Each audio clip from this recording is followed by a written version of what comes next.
Our fourth witness, who is here in person, Brad Polumbo, who is a journalist and opinion editor at the Foundation for Economic Education. He was previously a media and journalist fellow at the Washington Examiner and an editor at the media nonprofit Young Voices. Mr. Polumbo. Chairman, Ranking Member Paul, members of the committee, thank you for the opportunity to testify here today. I'm an editor at the Foundation for Economic Education, where I conduct policy reporting and analysis. And I've been doing this for several years now, but this week was the first time that tears flooded my eyes when I reported a story.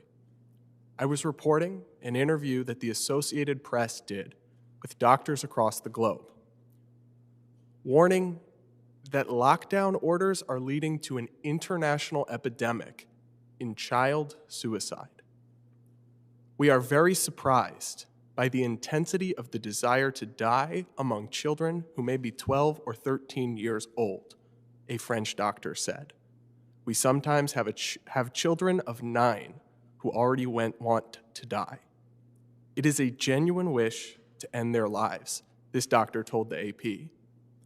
And he told the AP that the number of youth suicide attempts his hospital sees in a month has more than doubled amid pandemic restrictions. Here in the US, the Centers for Disease Control reported that 25% of young adults considered suicide during the COVID lockdowns, while overall mental health issues appear to have spiked as well. CDC data show a 24% increase in emergency room mental health visits for children ages 5 to 11 compared to 2019. Among adolescents aged 12 to 17, that increase is 31%. The spike in depression and suicidality triggered by the social isolation of pandemic lockdowns is most certainly not what proponents of these measures intended. But as Henry Hazlitt wrote in Economics in One Lesson, responsible policymaking requires us to look beyond intentions and immediate effects. It means taking into account a policy's indirect consequences and its collateral damage. And sweeping government interventions tend to be plagued by unintended consequences, sometimes lethal ones. There has been perhaps no more dramatic example of this lethality than the unintended consequences of pandemic lockdowns.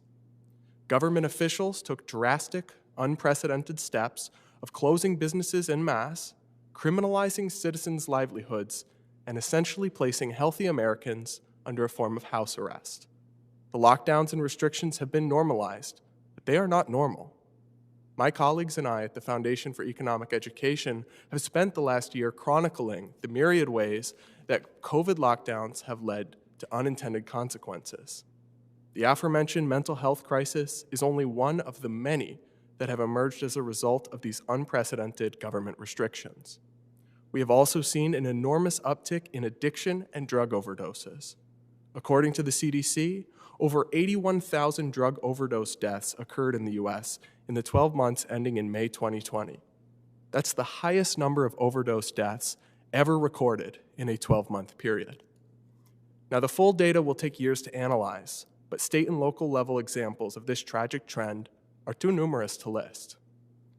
Meanwhile, an analysis from the National Commission on COVID-19 and Criminal Justice found that domestic violence spiked 8.1% after lockdowns. The study's authors said that this figure is, if anything, a floor, not a ceiling. It's an underestimate.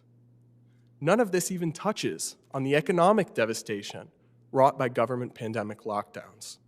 According to the business website Yelp, 60% of the 163,735 businesses that use the website, which have closed, will never reopen.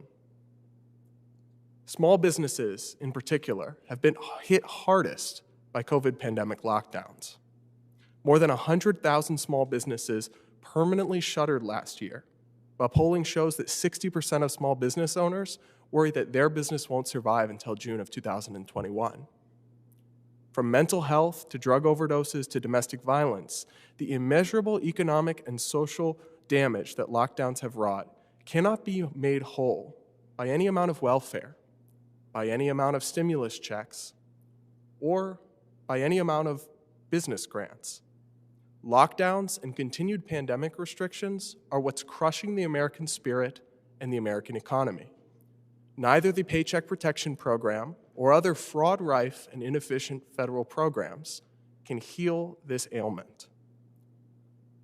Policymakers who continue to perpetuate lockdown policies and heavy-handed pandemic restrictions must discover the humility necessary to see that their sweeping actions have consequences beyond their control, beyond their understanding, and beyond their intentions. Until they do so, millions of Americans will continue to suffer silently. Thank you. And thank you very much for your testimony. We'll now go to